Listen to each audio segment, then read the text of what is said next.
A prisão do Lula já está mais do que clara. Nada foi provado. É que eles não têm prova, né? Conseguiram provar nada. O processo do Lula está sendo injusto. É uma perseguição política. Lula foi condenado absolutamente sem prova. Ele foi condenado sem prova com base em transmissões. É o Dallagnol e não o Lula. O comportamento do Sérgio Moro era antiética, era corrupto. Eles ficaram com medo porque o Lula ganharia com 70% de votos.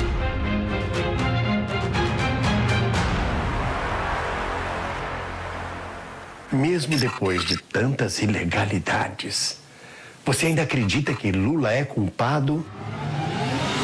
Injustiça gera indignação. Vamos resistir nas ruas até você ser livre. Na luta, no frio e na chuva. Não é hora de voltar para casa de cabeça baixa. A história fará justiça. Porque não tem outro resultado possível que não Lula livre. Lula, você não está sozinho. Nesse instante eu estou mais tranquilo do que o Moro, estou mais tranquilo do que o Dallagnol, estou mais tranquilo do que qualquer juiz deste país. Porque a minha tranquilidade é a tranquilidade daquele que sabe que é honesto. O que é que eu espero? Que se faça justiça neste país.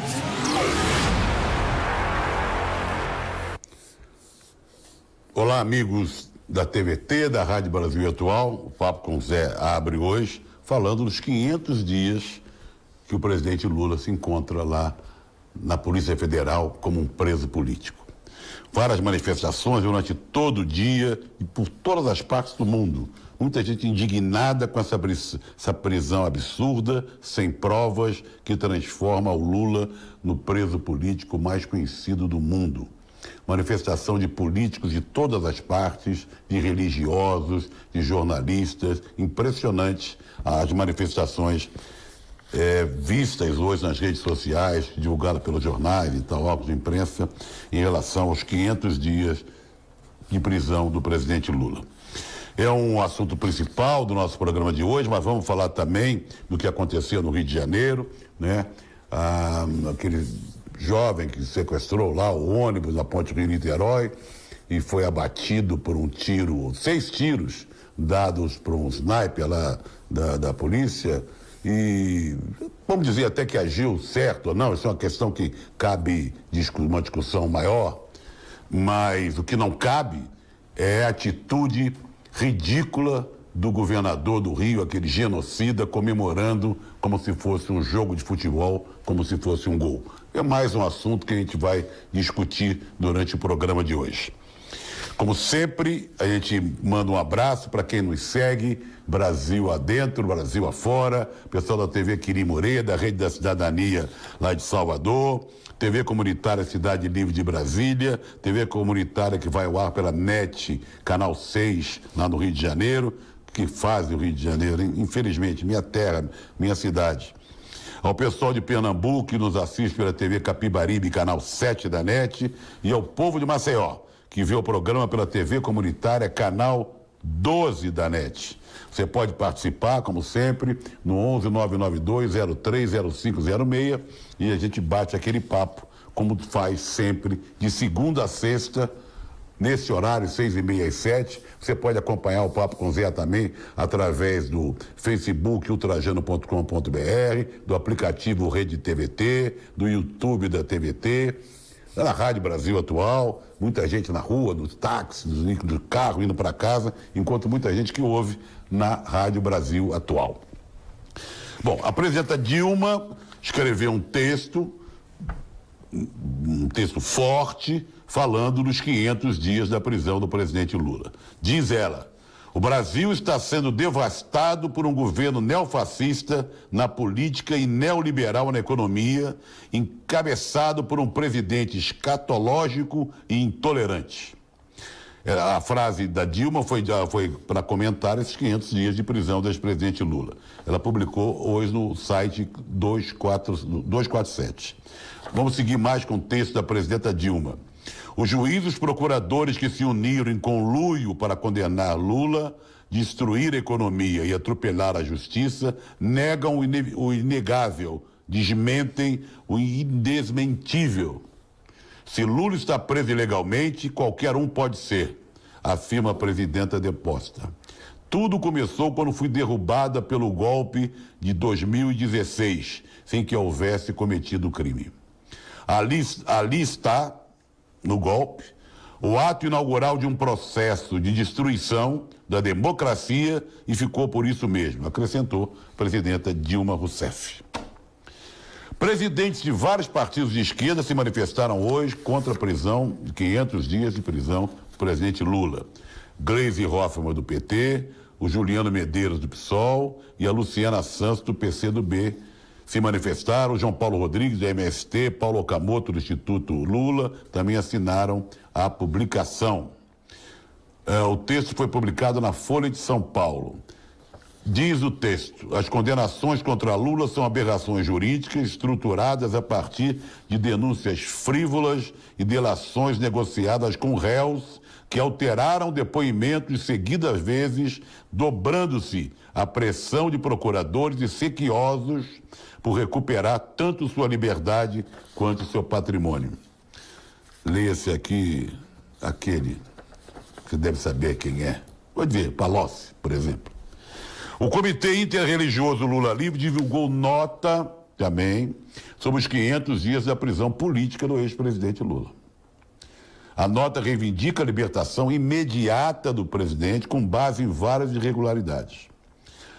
Diz a nota: além a isenção e a imparcialidade daqueles que julgam princípios de justiça fundamentais não foram respeitados.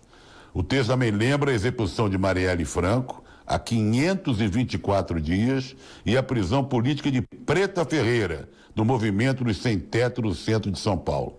O Comitê Interreligioso Lula Livre reúne representantes de várias religiões. Tá?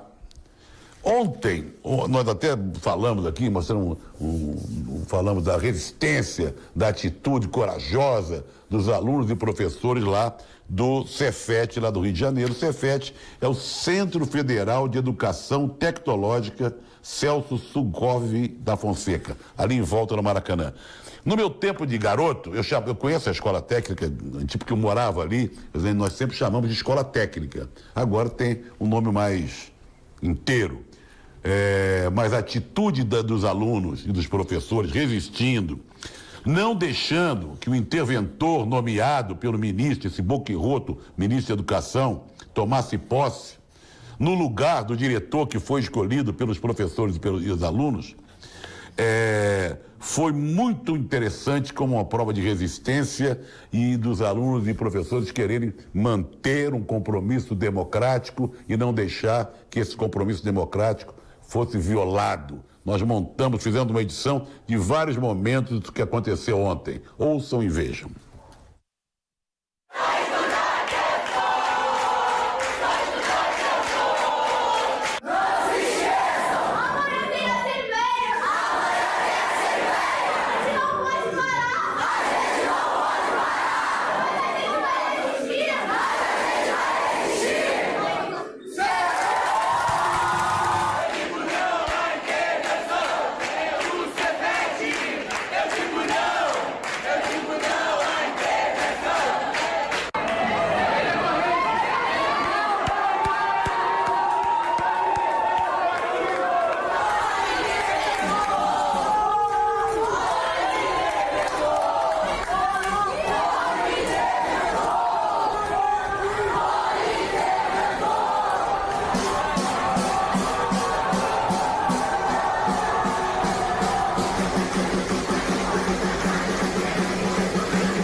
Parabéns à estudantada, aos professores lá do Cefet do Rio, que estão resistindo, né, a essa pressão.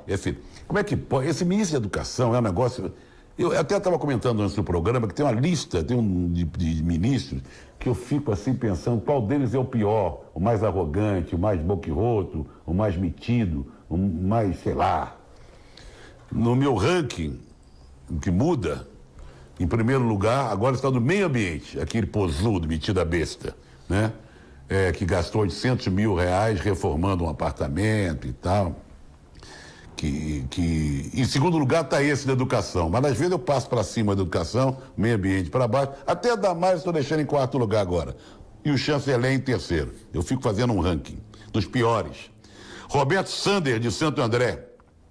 Por que tanto medo do Lula livre? Os Estados Unidos e o Brasil estão com medo do povo de volta às ruas? Democracia em preto e branco. Joane de Resende, Guarulhos.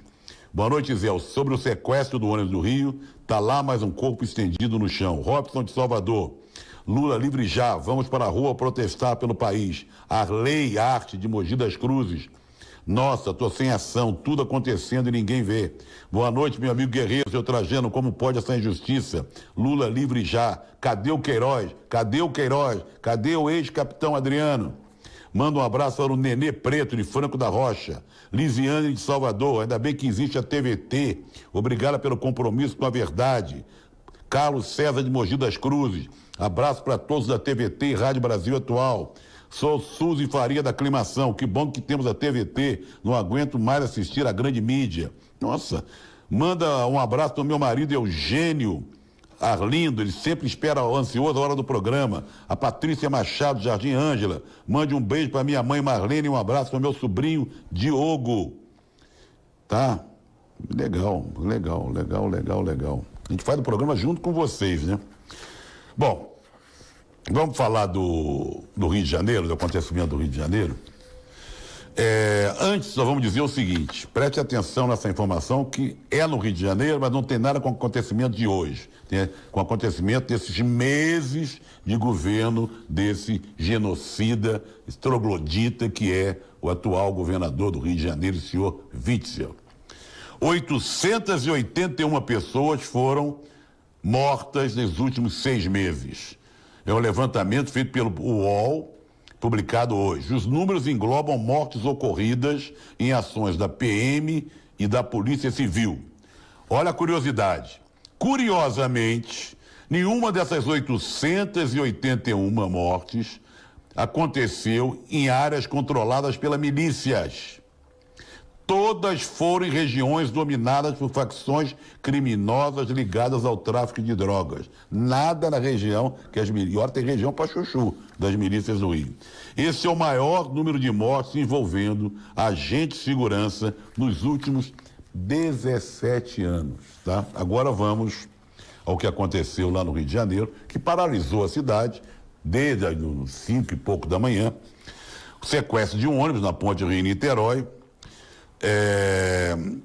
Muita gente escreveu sobre o acontecido. Eu vou citar alguns aqui. O Rovai, por exemplo. Em minutos, este era o principal assunto do dia nas redes sociais. Começou às 5:30 da manhã, por aí. Em minutos, milhões pediam sangue e justiça. Uma sociedade em crise civilizatória, no qual a arminha de dedo se tornou o símbolo da campanha do presidente eleito, não entende que a arma serve também para esse tipo de coisa. A barbárie avança sem que sequer as pessoas se perguntem se é possível de tão longe mirar na cabecinha, não foi na cabeça, mas foi nas pernas, se não é possível identificar se a arma é de brinquedo. O portador portava uma arma de brinquedo, uma faca e um galão de gasolina. Muito bem. O fato que mais chocou, e curiosamente esse sequestrador era jovem, e dizia para as pessoas, 37 pessoas dentro do ônibus, não quero fazer mal a ninguém, eu não quero roubar de ninguém, eu quero fazer história, quero entrar para a história. Amarrou as pessoas umas às outras e tal, e ficou, levou esses 6 tiros quando saiu fora do ônibus. Bom, ficou aquele clima na cidade, nas redes sociais, está certo, está errado. Mas o que chocou profundamente e está sofrendo mais críticas e críticas justas foi a atitude absurda do governador genocida do Rio de Janeiro, que desceu de helicóptero na ponte e saiu batendo continência, cumprimentando, comemorando como se fosse um gol do Flamengo, que é o time dele. O Flamengo não tem nada com isso, viu, gente? Ele saiu correndo, comemorando, faturando politicamente em cima disso. E é um presidente que tem sangue na alma, né? Tem sangue na alma, que gosta de sangue. Não se deve nunca, seja quem for, comemorar uma morte, ainda mais uma morte estúpida como essa, de um jeito possivelmente enlouquecido. E esse clima todo do país está enlouquecendo as pessoas, sabe? O sujeito entra no ônibus, não quer nada, quer entrar para a história. É um negócio muito, muito louco. Essa cena do Witzel foram as cenas, até dito pelo Sakamoto, foram as cenas mais desagradáveis num ano de coisas muito desagradáveis que vem acontecendo. O Rio de Janeiro está entregue a um governador absurdo, cruel, né, troglodita e genocida, que vibra com um negócio desse. Muito bem, vamos mudar um pouco de pato para ganso e falar de um grande amigo meu, para 14, um grande amigo meu, um grande artista gráfico, Elifas Andreato. O Elifas é ilustrador, artista gráfico, capista, fez capas maravilhosas de vários LPs de grandes artistas. Ele inaugura hoje uma exposição no Museu Afro Brasil, aqui em São Paulo. Nós estamos vendo capas feitas por ele, capas Clementina, Paulinho da Viola, nossa, impressionante. Martim da Vila. O Elifas produziu cerca de 300 capas de disco entre os anos 70 e 80. Daqui a pouco começa a exposição, mas você vai ter tempo, dias para assistir, para observar, para curtir essa obra do Elifas Andreato. Começa hoje no Museu Afro Brasileiro, fica ali no Ibirapuera, com acesso pelo portão 10. Aproveite o fim de semana e vai lá. Uma boa também que a gente vai mostrar, quase que em primeira mão para vocês, nas redes sociais já está pipocando e tal. Faz tempo que a gente queria mostrar para vocês um teaser, como chamam, ou um trailer, na verdade, do filme do Wagner Moura, o Marighella. O filme Marighella, que já participou de festivais, mundo aí por fora do Brasil, premiado fora, em Berlim e tal, ele vai ser exibido aqui no Brasil no dia 20, começa a ser exibido no dia 20 de novembro, Dia da Consciência Negra. Então, foi colocada hoje nas redes sociais, então vamos dizer, quase que em primeira mão, vamos assistir e ouvir o trailer ou teaser, como queiram, do filme Marighella, do Wagner Moura.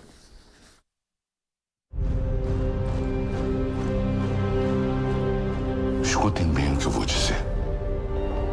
Se algum de vocês quiser ir embora, a hora é agora. A única coisa que eu consigo prometer hoje é tortura e morte. Mas eu vou dizer uma coisa. Nós vamos revidar com toda a força o que aconteceu hoje.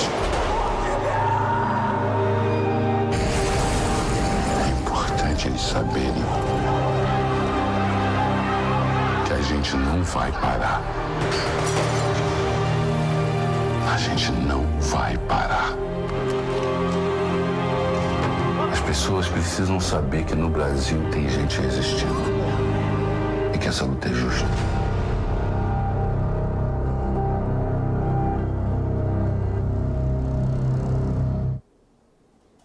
Estou numa ansiedade para ver esse filme do Wagner Moura, que deve ser muito legal, né?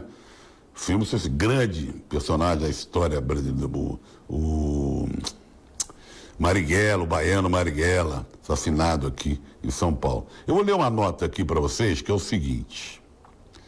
Está havendo um ato político agora, tem atos políticos que pedindo Lula livre em alguns lugares do Brasil.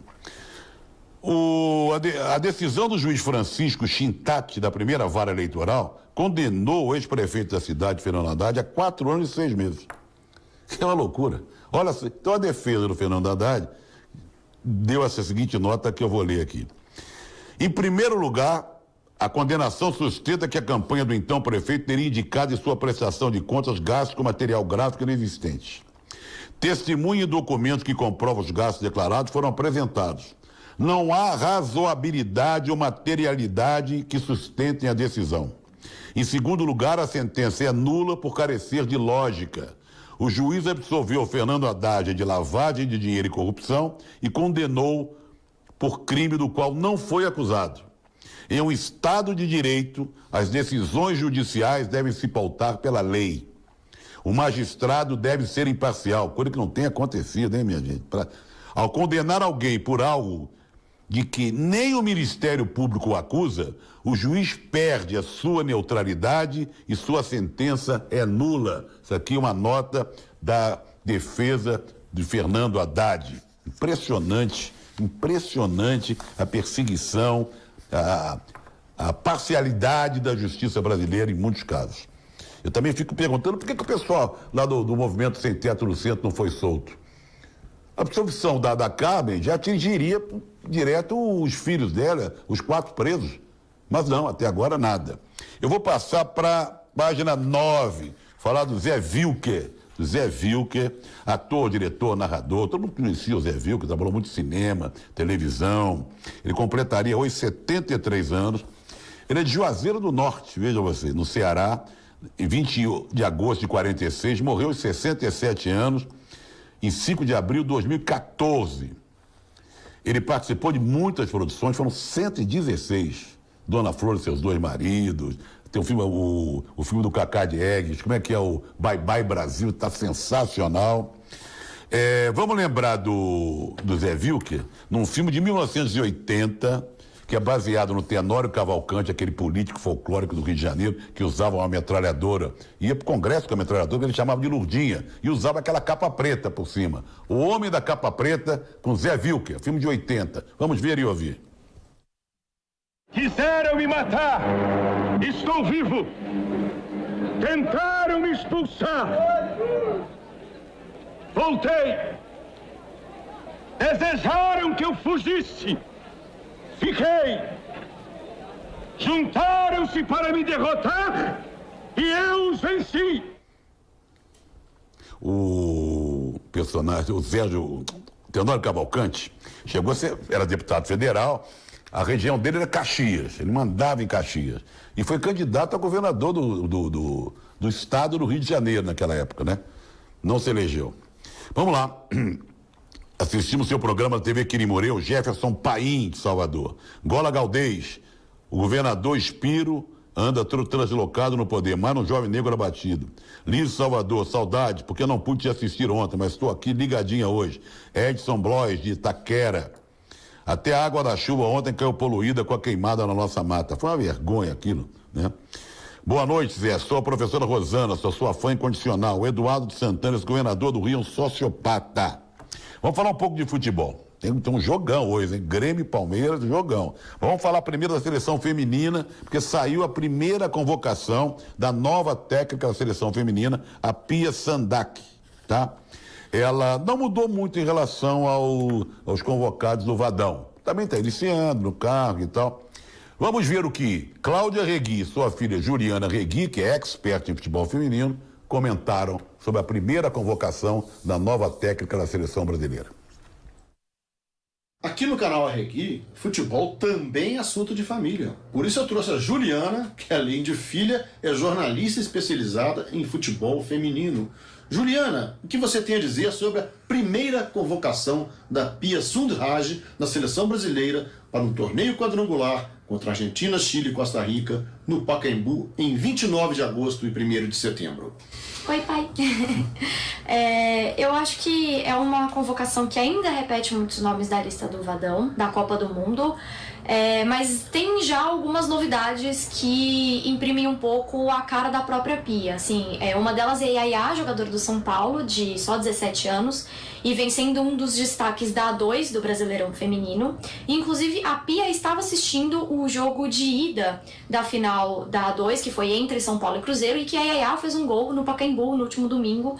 Então, é bom você ver que é uma técnica que está por dentro dos jogos. Ela também assistiu jogo do Inter, por exemplo, contra o Flamengo, e convocou atletas do Inter, como a Fabi Simões, ainda que a Fabi tivesse sido convocada pelo Vadão e depois desconvocada por lesão, mas a Bruna Benítez, enfim, eu acho que é um estilo da Pia, assim, ela começa a colocar alguns nomes dela, mas a lista é majoritariamente composta por atletas que foram chamadas para a Copa do Mundo.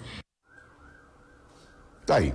Não mudou muito, mas é o início do trabalho. Vamos torcer para que o futebol feminino com a Pia, né? E esse time do São Paulo é muito bom. Vai fazer a final contra o Cruzeiro, ganhou já o primeiro jogo, tem o jogo de volta, mas o São Paulo já se classificou para a Série A1 do Campeonato Brasileiro. Libertadores, que eu falei que tem um jogão hoje, Grêmio e Palmeiras, tá? Grêmio e Palmeiras. Amanhã temos Flamengo Internacional, LDU e Boca, tá? E na quinta-feira, River e Cerro. Tem uma enquetezinha aqui para você, hein? Quem sai na frente no confronto desse jogão, Grêmio ou Palmeiras? Vamos dar uma olhada.